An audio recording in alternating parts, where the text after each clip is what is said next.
જ્યારે જ્યારે ઘરની વાત ઉમરો ઓળંગે એટલે ગામથી લઈ સમાજ સુધી ચોમેર ચર્ચાનો દોર પકડે।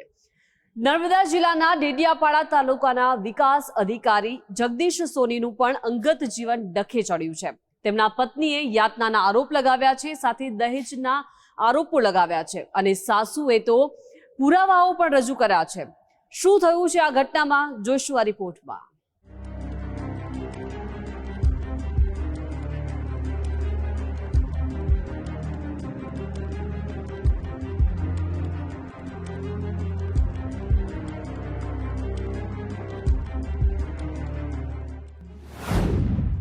વહીવટી અધિકારીના અંગત જીવનનો વિવાદ। સાસુએ નોંધાવી પુત્રવધુ સામે હુમલાની ફરિયાદ। ડેડિયાપાડાના ટીડીઓ પર દહેજ ધમકીનો આરોપ। નર્મદા જિલ્લાના ડેડિયાપાડા તાલુકાના વિકાસ અધિકારી જગદીશ સોની અને તેમના પત્ની વચ્ચેનો ખટરાગ વધુ વકર્યો। લગ્ન જીવનના માંડ 5 મહિનામાં પતિ અને પત્ની વચ્ચે ઉગ્ર બોલાચાલી અને મારામારી શરૂ થઈ ગઈ। રિસાઈને ગયેલી પત્નીને બંને પરિવારના વડીલોએ મધ્યસ્થી કરીને સમજાવીને માંડ ફરી સાસરે લાવ્યા। ત્યાં તો કકળાટ રોજિંદી ઘટના બની ગઈ। ડેડિયાપાડા તાલુકા વિકાસ અધિકારી જગદીશ સોનીના પત્ની મૂળ રાજસ્થાનના વતની છે। તેમણે પિયર રાજસ્થાનમાં નોંધાવેલી પોલીસ ફરિયાદ અનુસાર લગ્ન બાદ સાસરિયા પક્ષે 50 લાખ રૂપિયાના દહેજની માંગણી કરી હોવાનો આક્ષેપ કર્યો, તો અન્ય મહિલા સાથે ટીડીઓને સંબંધ હોવાનો પણ સનસનીખેજ આરોપ પત્નીએ કર્યો। પતિએ 5 મહિનાના લગ્ન જીવન દરમિયાન વારંવાર શારીરિક હુમલો કરવાની સાથે મારી નાખવાની ધમકીઓ પણ ઉચ્ચારી હતી। પતિએ સરકારી હોદ્દા અને પદનો ગેરઉપયોગ કરી પરિવારજનો પર દબાણ વધાર્યાનો આક્ષેપ થયો। ટીડીઓ પતિ જગદીશ સોનીએ વારંવાર શારીરિક અને માનસિક અત્યાચારની સાથે જાહેરમાં અપમાન કરતા હતા। આ તમામ હેરાનગતિ છૂટાછેડા આપવા માટે થઈને વારંવાર કરવામાં આવતી હતી। આ રોજના ત્રાસ અને મારામારીથી કંટાળીને મહિલાએ પતિ સામે પોલીસ ફરિયાદ કરી, તેમજ ગુજરાતના પોલીસ વડાને પણ ઓનલાઈન ફરિયાદ કરી છે। मेरे पति डेडियापाड़ा नर्मदा गुजरात में टीडीओ के पद पर कार्यरत हैं। मेरी शादी को लगभग 6 महीने हुए हैं। शादी के तुरंत बाद से ही मुझे दहेज की मांग को लेकर लगातार गाली गलौज, मारपीट तथा मानसिक, शारीरिक, भावनात्मक प्रताड़ना का सामना करना पड़ रहा है। मेरे पति का सपना राय नामक महिला के साथ अवैध संबंध है। उक्त महिला द्वारा आपत्तिजनक वीडियो और संदेशों का आदान प्रदान किया जाता है, जिसके चैट्स और साक्ष्य मेरे पास सुरक्षित है। मेरे पति द्वारा मेरे साथ इच्छा के विरुद्ध अप्राकृतिक यौन संबंध बनाए गए, जिसकी वीडियो रिकॉर्डिंग की गई है तथा जानकारी किसी को भी देने पर वीडियो वायरल करने और जान से मारने की धमकी दी गई है। इसके अतिरिक्त मुझे मेरे साथ छेड़छाड़ की घटनाएं भी हुई हैं।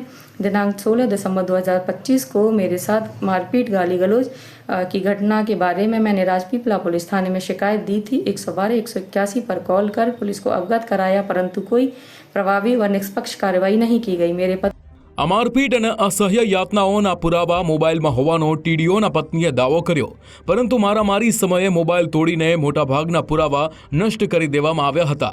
અપાર અત્યાચાર છતાં પત્નીએ હજી પણ પતિની સાથે જ રહેવાની ઈચ્છા દર્શાવી છે અને જો પતિ અને સાસરિયા ન અપનાવે તો સક્ષમ અધિકારી પાસે ઈચ્છા મૃત્યુ આપવાની વિનંતી કરી છે। उपलब्ध है। मेरा मोबाइल तोड़कर साक्ष्य नष्ट किए गए। मेरा स्त्री धन, गहने और दस्तावेज आज भी मेरे ससुराल में है। मुझे जबरन ससुराल से निकाल दिया गया है और म्यूचुअल डिवोर्स का दबाव बनाया जा रहा है। वर्तमान में मेरे पास न सुरक्षित आवास है, न आर्थिक सहायता। मैं स्पष्ट करती हूँ कि मैं अपने वैवाहिक घर अर्थात ससुराल में वापस जाना चाहती हूँ। अतः प्रशासन से निवेदन करती हूँ कि मुझे मेरे ससुराल भेजा जाए तथा मुझे निवास, सुरक्षा और भरण पोषण प्रदान किया जाए। मैं पूरे प्रकरण की शिकायत 10 जनवरी 2026 को डीजीपी गुजरात और महिला आयोग में ईमेल के द्वारा तथा अपने मायके में FIR भी दर्ज कराई है। अंत में मेरी सक्षम अधिकारियों से विनम्र कि परंतु दृढ़ प्रार्थना है कि मुझे तत्काल और पूर्ण न्याय प्रदान किया जाए, अन्यथा मेरी असहनीय परिस्थितियों को देखते हुए मुझे इच्छा मृत्यु की अनुमति दिए जाने पर विचार किया जाना चाहिए। मैं આ પારિવારિક વિખવાદમાં જગદીશ સોની અને તેમની માતાએ પોતે જ પત્નીના ત્રાસથી પીડિત હોવાનો દાવો કર્યો। જશોદાબેન સોનીએ 20 ઓક્ટોબરની એક ઘટનાનો ઉલ્લેખ કરતા કહ્યું કે વહુએ રૂમનો દરવાજો બંધ કરીને ગળું દબાવી મારી નાખવાનો પ્રયાસ કર્યો હતો। ઘરમાં લાગેલા સીસીટીવી કેમેરામાં કેદ થયેલા હુમલાના ફૂટેજ અને મેડિકલ પુરાવા પણ પોલીસ સમક્ષ રજૂ કરવામાં આવ્યા છે। જશોદા સોનીએ કહ્યું કે દહેજના આક્ષેપો સદંતર ખોટા છે। ઉલટું અમે તો લગ્ન બાદની અનેક વિધિઓમાં 10 તોલાથી વધુ સોનું ખરીદી વહુને ભેટ આપ્યું છે। પછી લલાંગ જાતે બાથી કરવા માંડી.